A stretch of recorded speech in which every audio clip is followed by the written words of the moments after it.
Good evening. Good evening. All right. We are here today. We welcome you to Incarceration, to Incorporation, all things relevant media. We got our host, Marie, on the stage with us tonight. Good evening, Marie. Good evening, Miko. Good evening.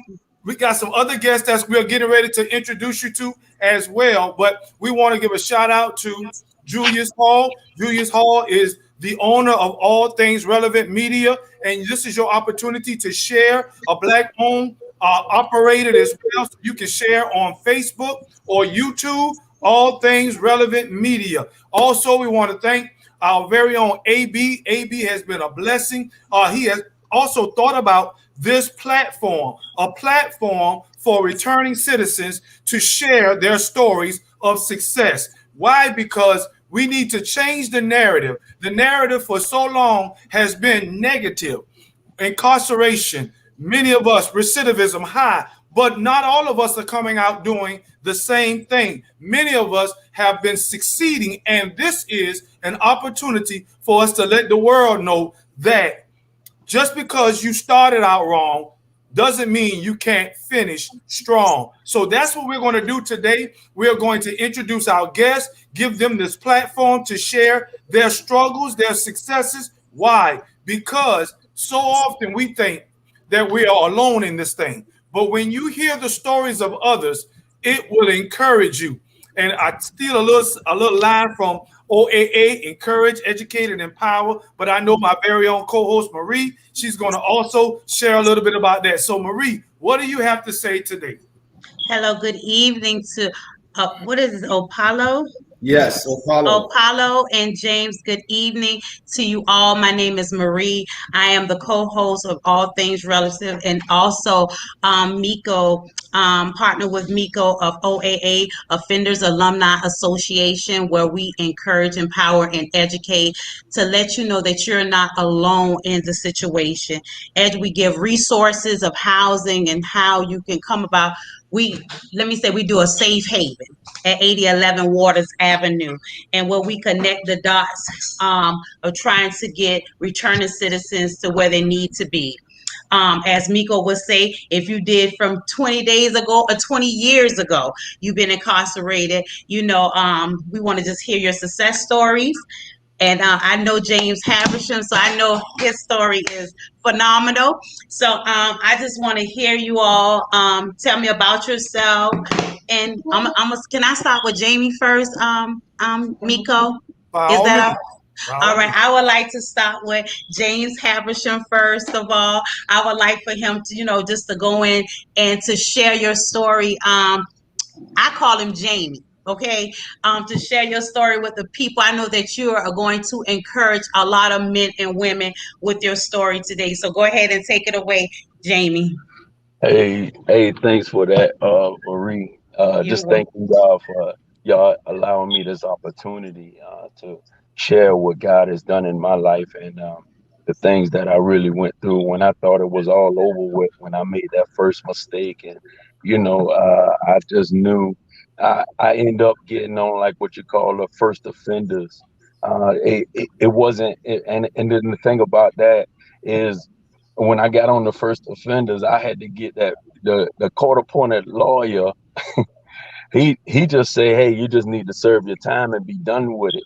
But I had to really somebody told me about that first offenders and when we was incarcerated. And I said, well, I'm gonna try that. He said, but if you do, you got to be on the straight and narrow. And I'm like, Right, I don't know if I'm gonna be on no straight and narrow, but I need to get up out of here. And right, that was my thing. But when I did that, uh I got out and just all the odds were against me. I just got married and I have 6 kids, 4 girls and 2 boys, and man, it was rough trying to balance out life and try to it just was rough, and everything was against me, especially me being black and male. It was right, already against me. It was like, hey, and then in Savannah, sometimes it's all about who you know. And if you don't know enough people, you're not going to get the good job like Gulfstream or all those other the other jobs, that the railroad and stuff like that. And I tried to go out for all those jobs. And it just felt like, they said, since you've been incarcerated, they said, hey, you you can't work here, you're a felon. And even with the part about I wanted to always drive, that's the thing, I want to drive. And man, I had went for a job at Chatham Area Transit. I wanted to drive the bus. Man, I wanted to drive that bus, and then I got the first offenders, right? So mm-hmm, and I pursued that job, and they say, well, okay, I knew some people down there, but the problem is I had a felon. I was a convicted felon. So they said, we want to hire you, but you can't. You can drive. You doing all this, and I was training and getting ready to train and everything, but they told me, hey, you're a convicted felon. I'm like, when they call me, y'all, I'm telling y'all the truth. When they call me, they told me that I went in my room, well, in the bathroom. I went in the bathroom and I prayed. I said, God, you know what? I done served my time. I done did what I was supposed to do. Should I be accounted for this for the rest of my life? I thought the earth was yours. I thought everything was yours. And God, I need you to really do something for me. I'm just trying to take care of my family. I can't get no good job around here. I was frustrated. But guess what? I didn't even finish the prayer good. They mm-hmm, called me back.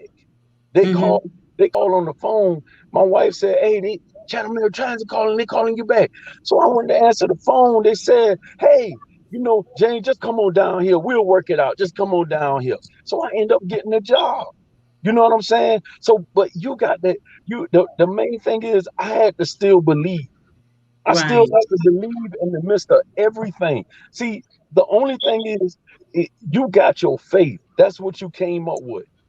That's Hmm. what you got. That faith gonna take you places where nobody can go. You can't go just with your mindset, because it's gonna go. It goes beyond that. You just have to have faith. But I learned that. James, may I say something? Go And, ahead. and guess what? Having faith is something you're very right about. But just say a person who don't know God like that, and Well, who have all the odds against him or her, and who don't pray, who won't go into that secret place and pray, what mm, advice would you give them? Because a lot of times, like you said, when you came home, it's not easy transitioning from prison to freedom, as I would call it. Or mm, it's not easy.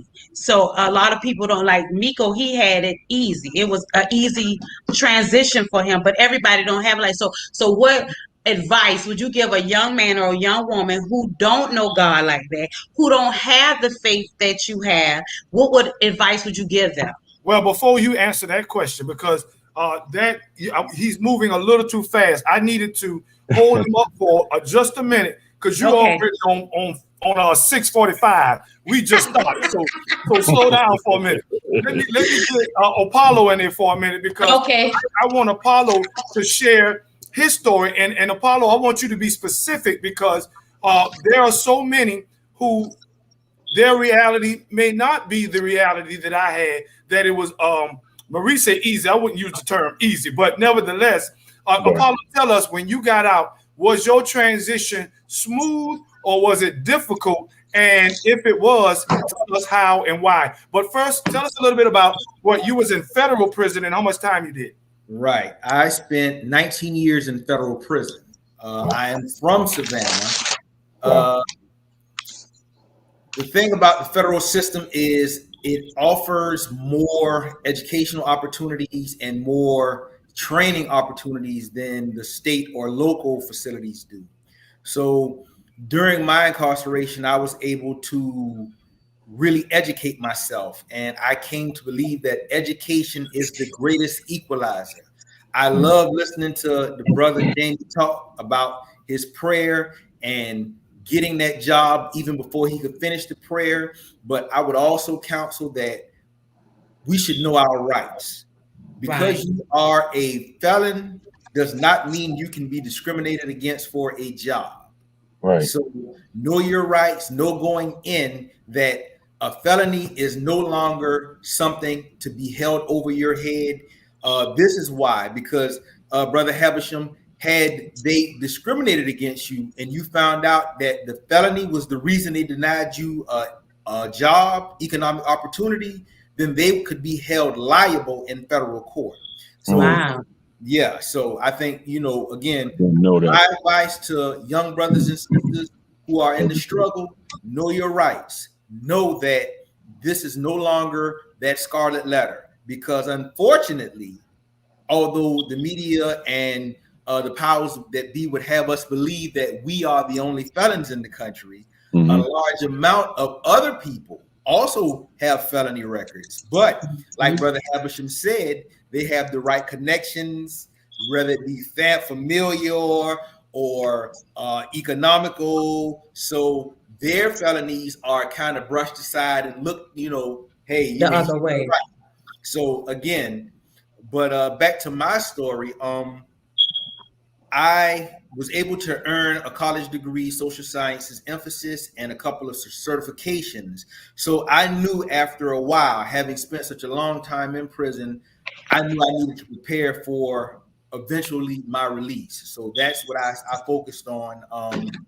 I ended up being a teacher for about 10 years. I taught GED, science, and social studies, because in federal prison, for those of you who have been there, you will know that all prison guards or officers are officers first. So although their title may be teacher or kitchen steward or facilities manager.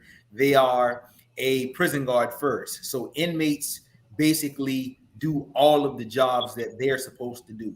So I went through a tutor training program. I had to train and prove my ability to actually teach and prepare students to take the GED.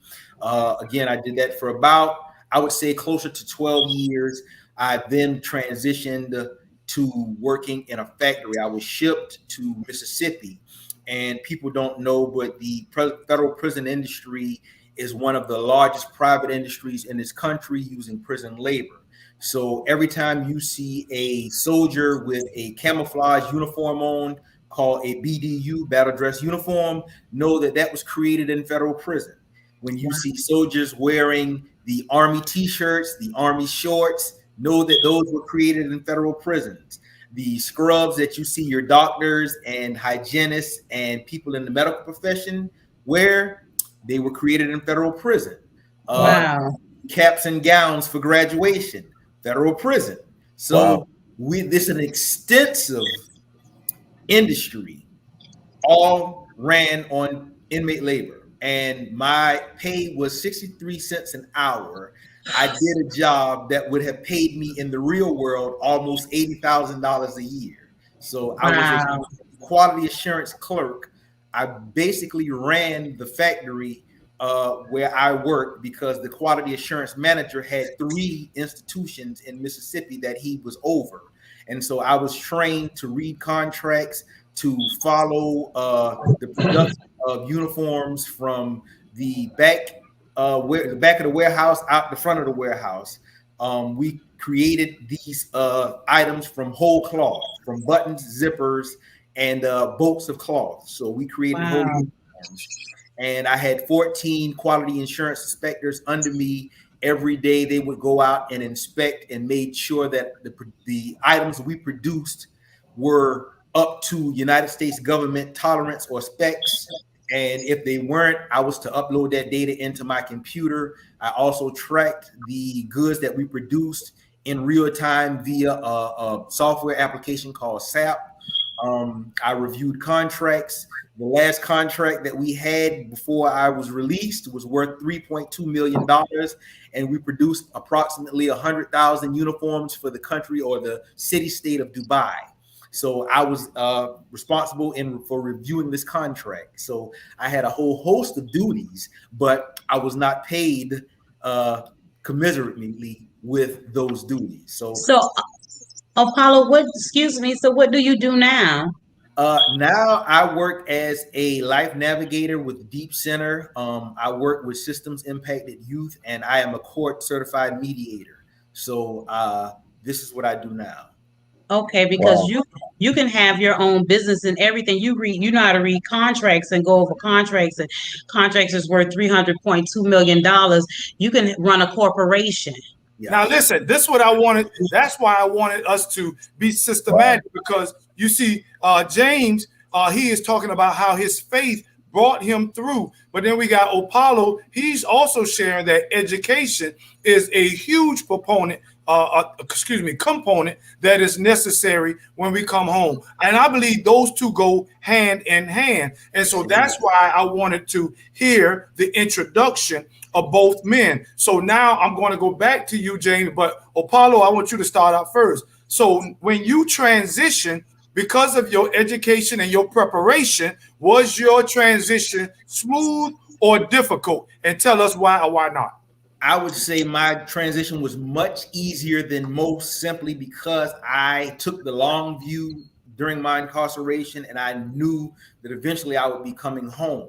And I should also add that I work in the reentry program. So I was a reentry coordinator. I work in the federal system. They have a program that 6 months before you get out, you need to start preparing to get out. So we would provide resumes. We would help fill out the FAFSA forms for the free student aid. We would inform people of the federal benefits that you're eligible for upon your release.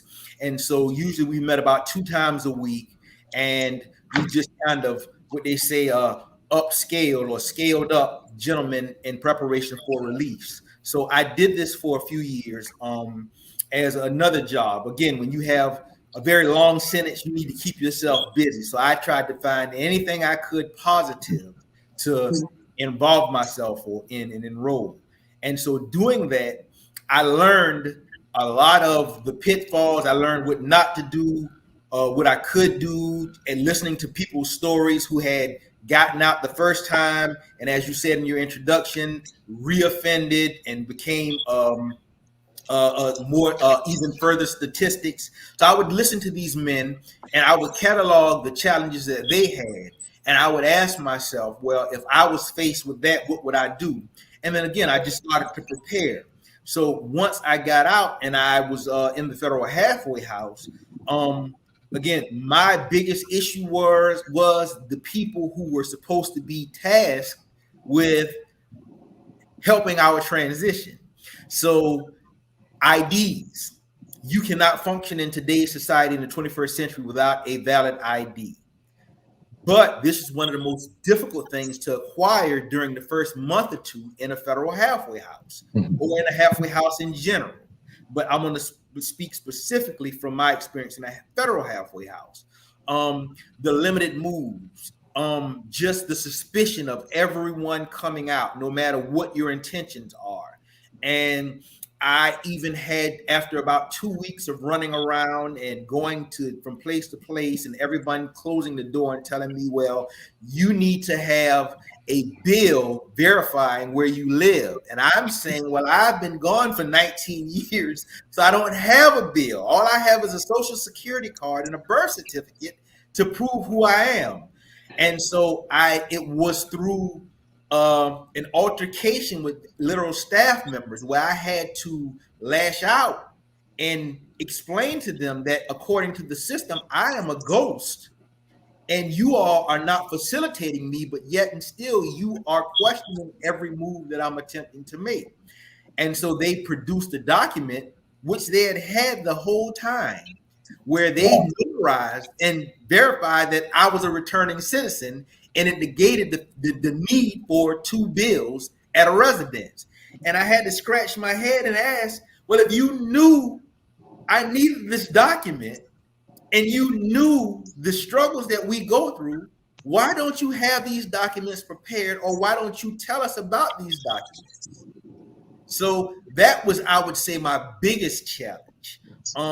Also, employment, because when you are released, they like to keep tabs on you, and a lot of employers don't want someone calling 2-3 times a day disrupting their business to verify you. They okay with 1 call, maybe 2, but when you start the tertiary and 4 calls, I think that is not borderline harassment, that is harassment. And I think that undermines people's reentry, because jobs that get or may be offered, employers don't want to deal. So stop right there. Hold on, let me read these quotes and then you can go in.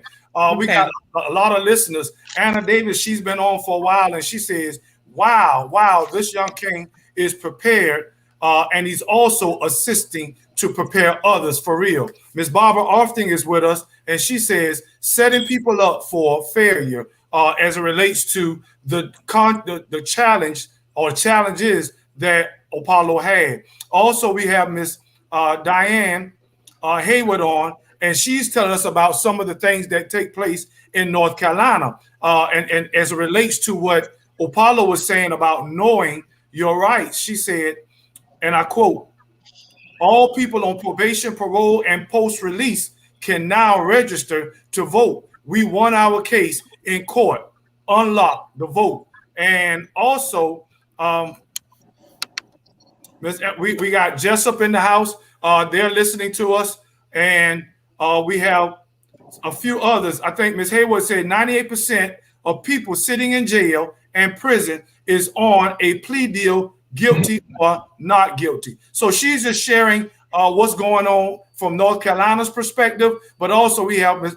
Anna and Miss Barbara here that's applauding what Apollo has said that he's been doing in preparation for returning. Now we want to hear from Jamie, but I'm sorry, you were going to say something, Marie? Yes, I wanted to know, Apollo, like why do they call numerous times a day when you're in the federal halfway house and then no, they don't want to help go take you to the jobs. So why call that many times a day? Because it's on the whim of the person who is working. Not everybody is trained to the same standards. Oh, People bring their luggage, their baggage to work. And you may have a job where somebody says, well, you just came home from prison. Brother Jamie, you shouldn't be at CAT. right. And so they will go out their way to make your employment difficult simply because they can, Simply unfortunately. because they can. So right there, let Jamie come in now, and you tell now because he was speaking about federal. Jamie, you Hmm. was in state, right? Yeah, I was in state. So now I was you in share state. with us your transition, and you told us a little bit about it, but Yeah. also your preparation. Now, faith was one aspect of it, but what also was your preparation as you transition to society? Well, before I actually got out, one thing I knew I had to change was my environment. I couldn't go back into the same environment again because your environment has an effect on you. And I knew that when I was locked up. So it's like certain people that you got around, even when I was up there in the prison, and just certain gangs, and just and now I'm trying to look for the Savannah. And then the problem I had was what Savannah was, well, what Atlanta was going against Savannah, and we all Georgia. And it was crazy. And it was like, so that kind of helped me, like, man, now I can't. And then I had learned something. I had learned something that it even when I was incarcerated, I had to start thinking. I had to really start thinking because my wife was pregnant with my first child. And and and I said, man, I can't think like this no more. And I started hearing some of the other guys saying, you know, they they gonna sell drugs in one area. They gonna go to now they since they got caught on the east side, now they going to the west side when they get out. What kind of thinking is that? And I said, wow, man, I and I was thinking when they were saying those things, I began to start seeing myself. So I had to really change how I think, and that didn't come from the spiritual aspect. That just came from you know coming to your senses. Even the prodigal son, he had to come to his senses when he realized he was about to eat the same food the pigs was getting ready to eat. You know what I'm saying? At some point, you got to come to your senses, and when you come to your senses, you got to change your environment. I got to get out of here. I can't be with the same people. Your environment has an effect on you. So I had to really think about it, even if it's your family. I had to deal with family. I had to change that. I had to stop from the people. I don't care. That's your blood. I get that. But that's corrupt blood. You got to go ahead and get yourself right. Because, man, I'm telling you, I had to change where I was going. I had to change my environment. And then I had to recognize the people that was upset with other people. They wanted me to handle them because we friends, because we cousins, we blood. Now you supposed to stick with me, we homeboys. But man, you don't let nobody else offense be yours. That's why you got to get to a place where, hey man, I can't. I had to think better, and then just like my man said, you got to educate yourself. I was a person that didn't like to read. So I ended started reading, man. I started reading that, and the first thing I read was the Bible.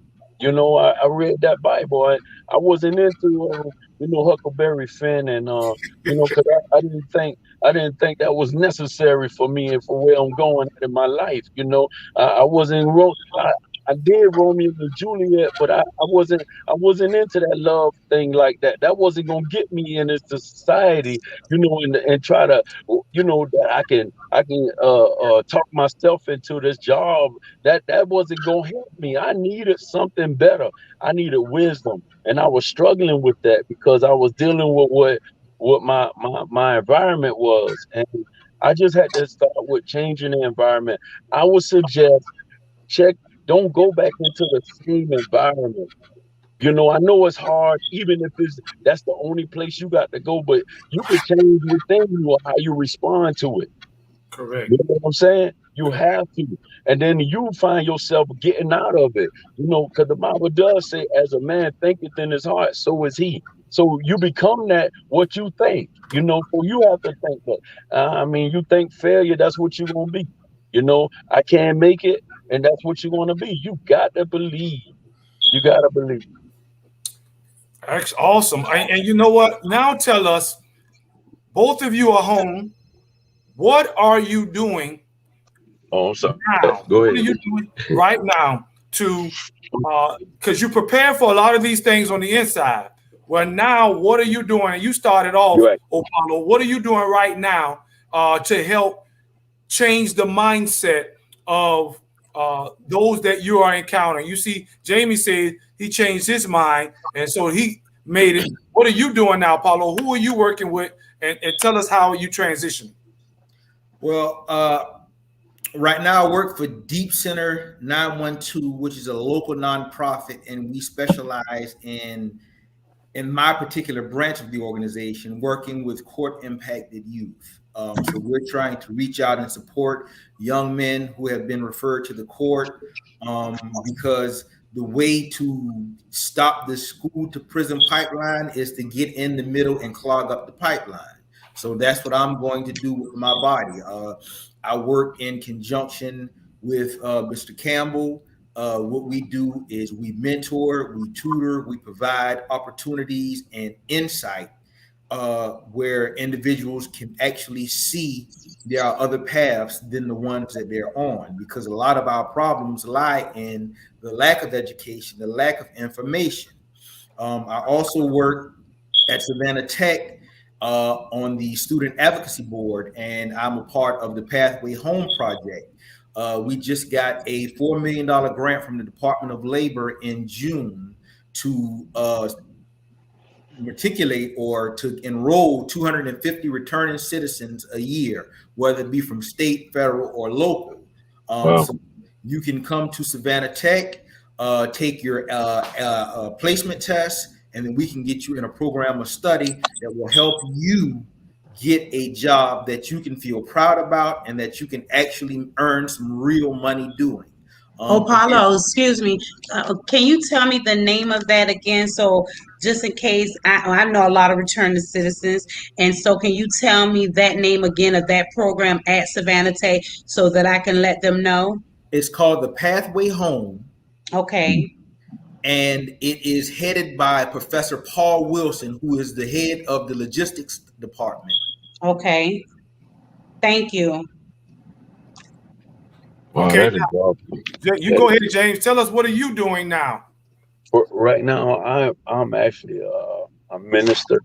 I minister actually at Calvary Baptist Church right there off of Waters, and also I have me a Zoom Bible study every Wednesday at 7 o'clock, and just mentoring young people and in the surrounding areas. I don't have a really set program, but my heart is I dealt with a lot. I've been seeing a lot of churches. I've been in churches where I've been, for years since I got out, since I transitioned out. They don't really have a place for, and then you share your story, and then they kind of look at you sideways, and it's like, they. It's like, I don't want you, talking to my child, da da da da, as if I'm going, it's still wrong, because you still putting that scarlet on me. You know what I'm saying? And that's over with. God has forgiven me. Here I am sharing showing you my pains. Showing you my scars. And I'm just saying how I'm trying to help you prevent from that, because I've been there, I've done that, you know what I'm saying? So, but some churches, they just focus on the ones that I have encountered was they focus on it's just a business for them. What really going to bring the people here so they can spend money, and that's not my heart. So I'm trying to start something a little bit different, but more holistic, where I can be able to assess the needs of people, and that I want to be able to help people when they're struggling. And I know it's been times where I know people, they've been struggling and they go to the church for help, and the church said, hey, you ain't paying no tithes here, or you ain't doing this here. You wonder why they ain't paying tithes, because they struggling. And it just those kind of things, how you could send some people away like that. And it's always been. I'm gonna tell y'all what me and my wife did. Me and my wife started we had started because we started seeing how the church wasn't, helping the people out when they needed it. For whatever they light bill on, they need a light bill. Or, you know what I'm saying? But me and my wife started putting aside money. Like, if Lord bless us to come to a family, or we'll hear about that family that don't have nothing, we'll go ahead and bless them, whether it's Christmas or whether it's, you know what I'm saying. And sometimes you can't look at it's just amazing to me that a long time ago you can get what you need from the church. It was like the church was, man, one of the biggest things in the neighborhood that you can count on. But now we are in a place where it's not like that. It's not like that to me. Mr. Hall says something. He says that every time he comes on, Julius Hall, he said a debt once paid is no longer a debt. And I use that in the reference to what you just said, how some people, be it family members or churches, they look at your past as if you can't speak positive to their young people. So he always says that a debt once paid is no longer a debt. But I must make this statement. When you speak of the church, you're not speaking as a whole of all churches. No, I'm not. Primarily, there are those church entities that may feel that way, but not all, because as a minister myself, I know that we have outreaches, and I know other churches that have powerful, positive outreaches, and they are helping a lot of families. So I think what you're saying is, when you came out, you met some resistance at some church levels, and that pushed you and motivated you and your wife to do what you're doing. And I think that that's phenomenal, because struggle does bring out the best. Supposedly, sometimes it brings out the best in many of us. So what I also want to do is I want to read Anna Davis said. Anna Davis is letting us know that we are being heard worldwide, but also on WTLD 90.5 FM. Dr. Leonard Small is the CEO of that station. Diana Hayward says over 57,000 people were disenfranchised in North Carolina. Now they can vote.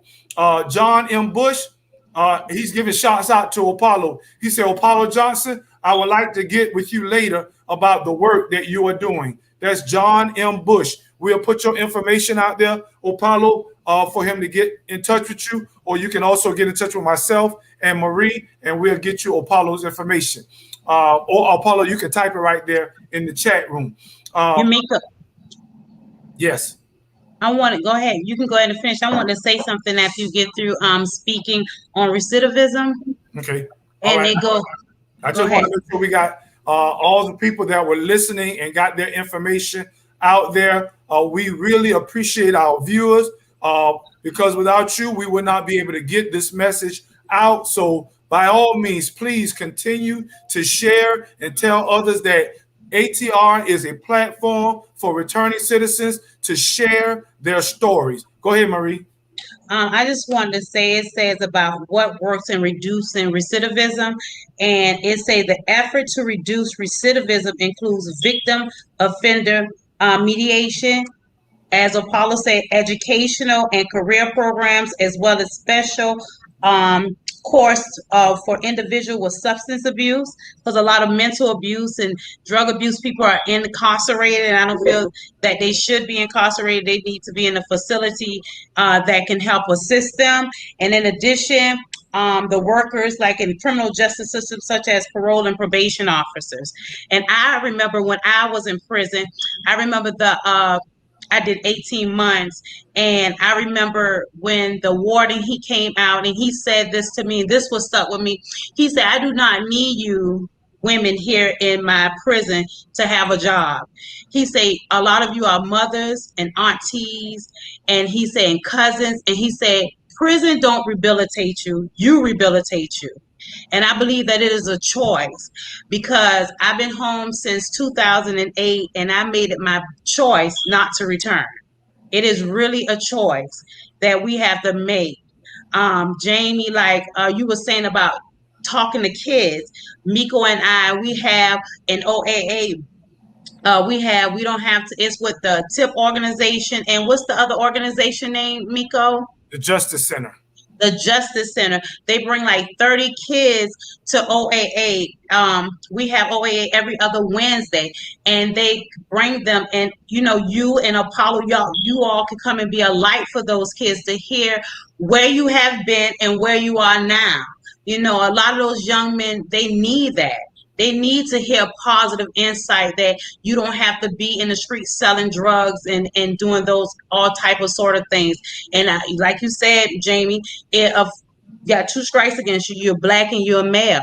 So, we just have to, when you know better, you do better. And so, I love that how you say that too, because now we want to transition. Both of you have told us who you are. Both of you have told us your struggles and how you have success in those struggles. Both of us, you have told us what you're doing now as it relates to whether it's your ministry or your organization. Now, what we need you to do is to look right there and talk.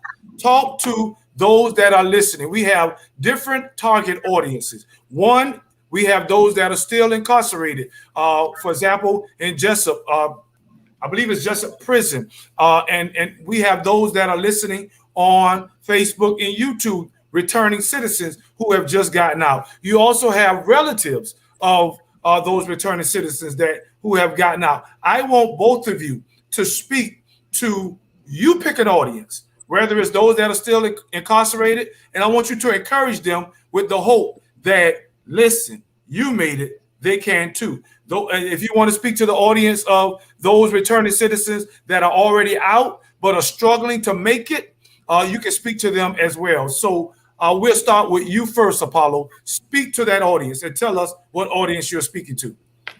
I'm speaking to all people who have experienced incarceration or are on some sort of probation or parole. If you find yourself behind in the race, you must run faster or forever remain behind.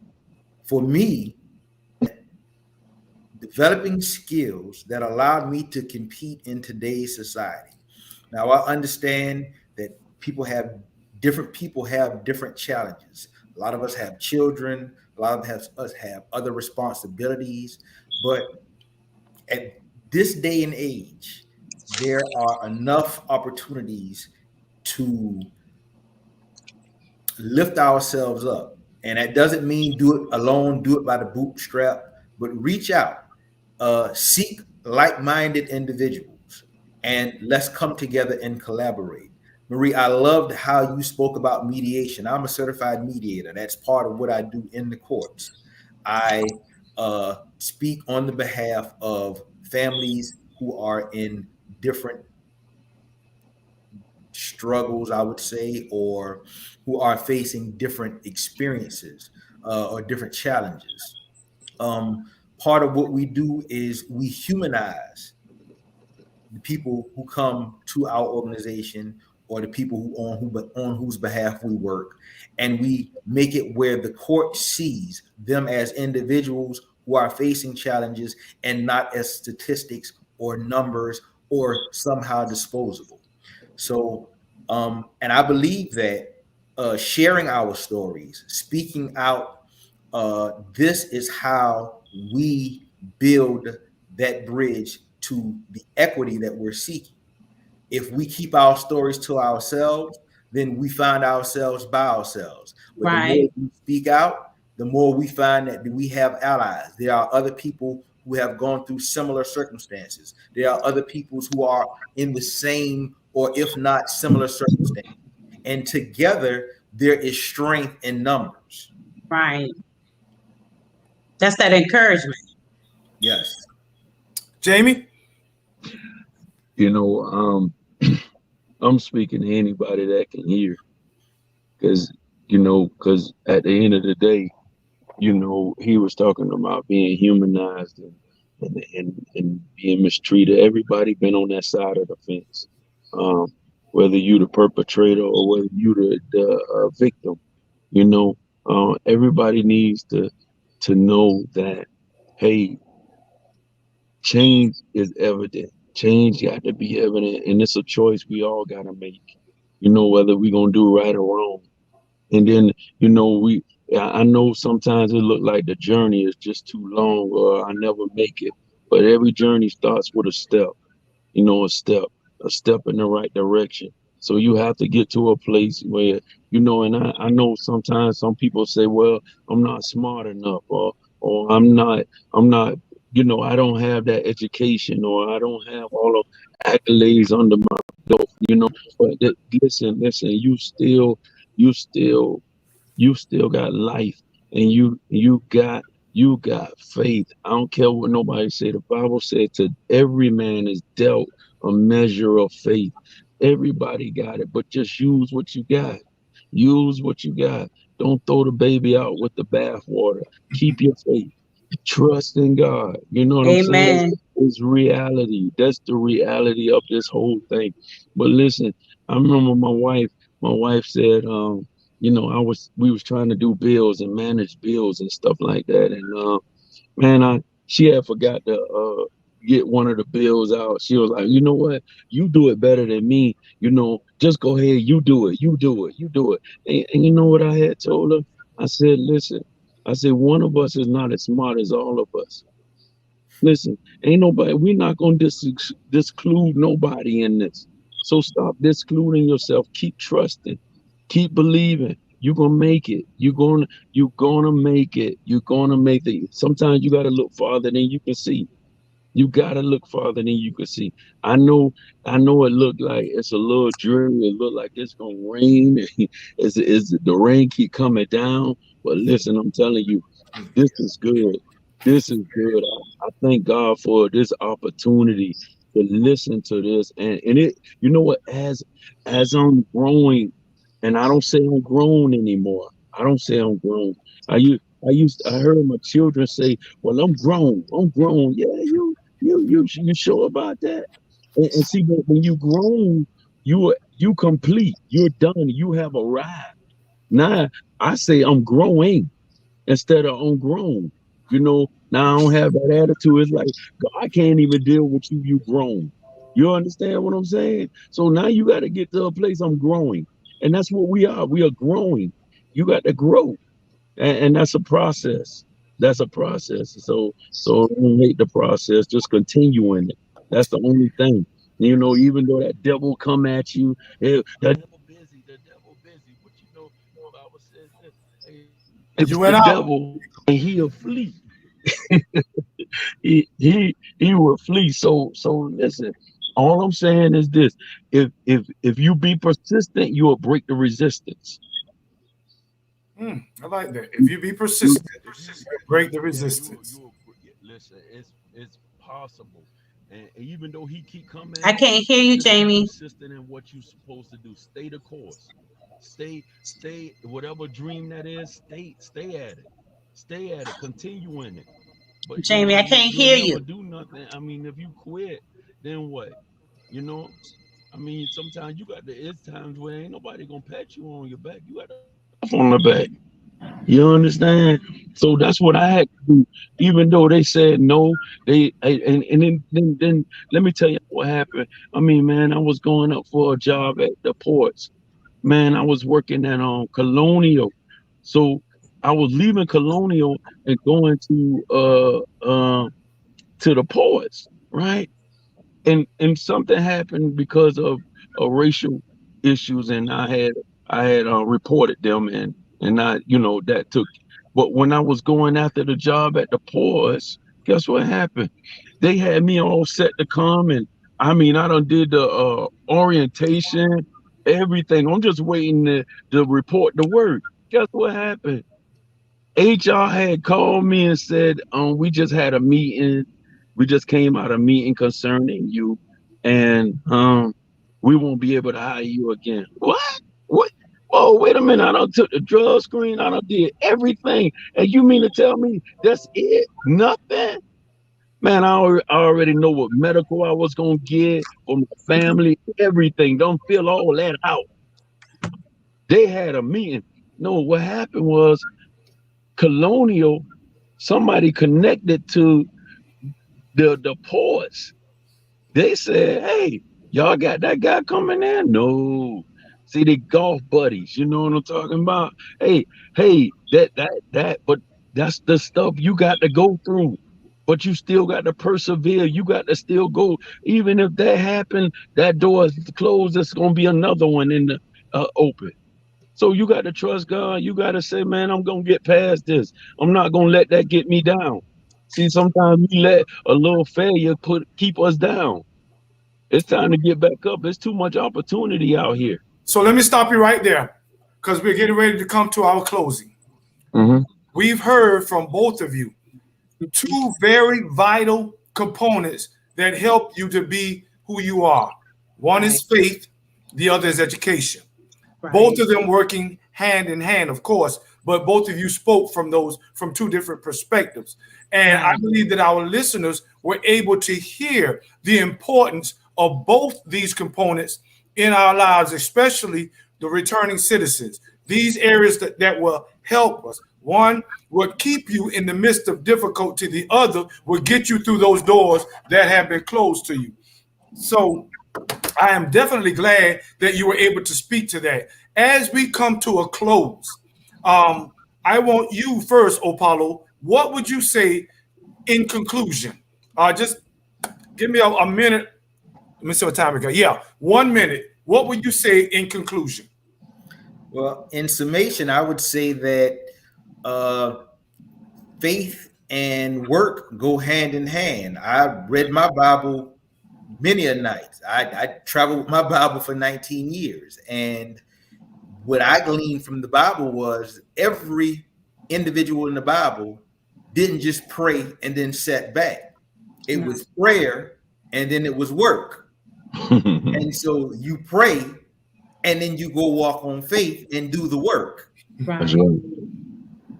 So my work was, again, finding everything positive that I can enroll in with the long-term perspective of I am going back home. And when I get back home, again, Brother Jamie said it best. You got 2 strikes already. And so knowing that I had these two strikes, I tried to level the playing field. And again, my great-grandfather used to say, every day is school. Every day is a learning day. You don't stop learning because you left school. That's right. For the rest of your life, you're going to learn. And all of us have value. That's right. Do not negate your value. Do not somehow cheapen your self-worth or lessen yourself by thinking you can't do. Yeah, you might not do what the next person can do, but you can do what you can do. That's right. That's what you need to focus on. That's right. That being said, I'll just close out and said, I appreciate the opportunity and the platform. Thank you very much for your good work, both you, Marie, and Julius. And Brother Hamilton, it was a pleasure sharing this stage with you tonight. Pleasure is mine. Pleasure. And for those of you who want to get in touch with Opalo, he is at opallo@deepcenter.org. OPOLLO at deep DEEP center.org. Okay, what do you say in closing, James? I just say that, life is going to hit you. Life happens, but it's all about how you project it. How only you the Bible talks about how without a vision the people perish. If you can't see yourself, you got to get to a place where, hey, maybe where you are, just like I said, change your environment, because your environment has an effect on you. Just by like connecting with uh uh this type of line here, this like type of stream. Connecting with people that's like you said, like-minded. Want to be successful. I mean, not doing the same thing, but just wanting to be successful in life. Period. Wanting to be that citizen. And just overcoming a lot of hurdles. The only way you really going is no pain, no gain. So accept the pain and just move forward and flex your muscles and realize I lived through that.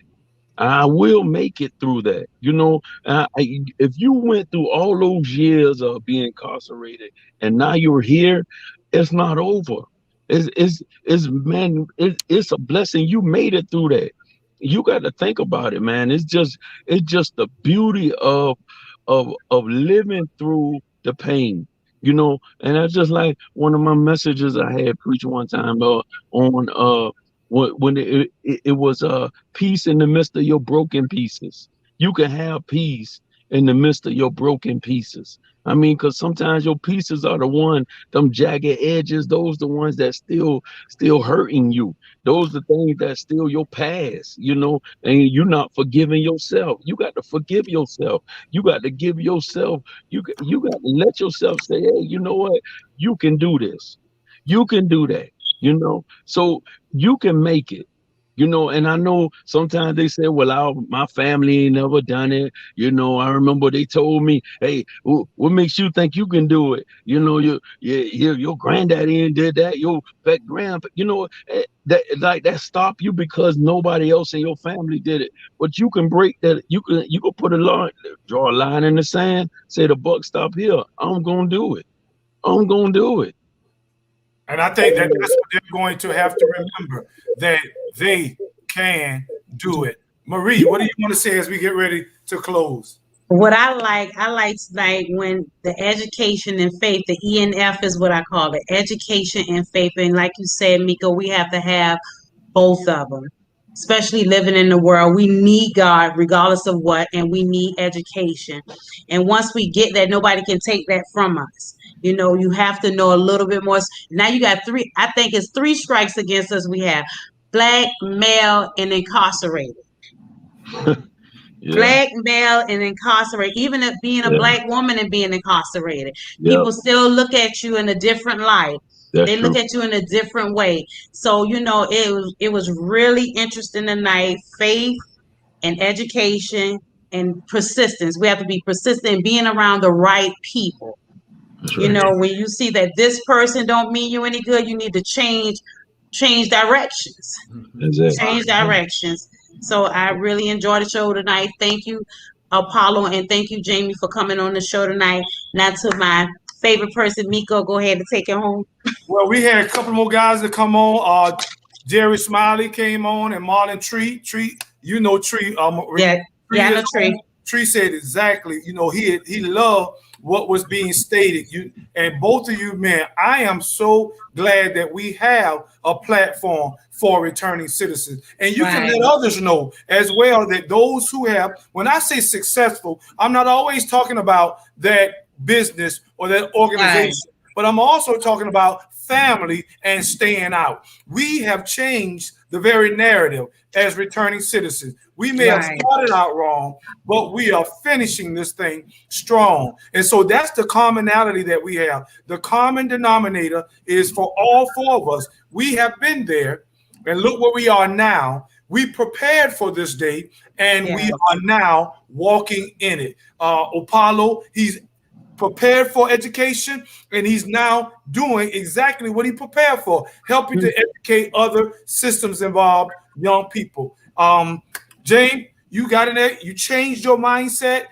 Faith helped you to come through, and now you're out and you're still operating in that faith as a minister and a mentor. And so I am just excited that we were able tonight to encourage, to empower, and also, what's the last one? Educate. Educate. Yeah, Exactly. educate. Amen. Listen, I Amen. want to make sure Marie was checking me out. All right. I So, really thank God for Apollo, man. You know, Apollo, you really I thank God for you, man. The things that you're doing, man, and I want to commend you as well, man. Yeah. Keep doing what you're doing, man. And I know it's a struggle, and I know it's hey, the enemy come at you the hardest, man, because you're helping. And man, I'm telling you, hey, I appreciate you. I appreciate you, bro. Thank you, brother. The feeling is likewise. Yeah, You are impressive. You did yeah, not let any challenge stop you. Like no, you said, when one door closed, yeah, you found another one open. that's And That's right. that resilience is Yeah, how we win. So thank yeah, you. yeah. so God to bless all of you. you that are watching, we thank you for listening to us. We're getting ready to go next week, Friday. We have another opportunity. We have some young people that's going to come on, and we're going to hear from the victim's advocate perspective, because there are those out there that are forgiving. You want to apply? There are those out there that are forgiving. So thank you for joining us, and we'll see you, if God's will, next week. Good night. All right. God bless you.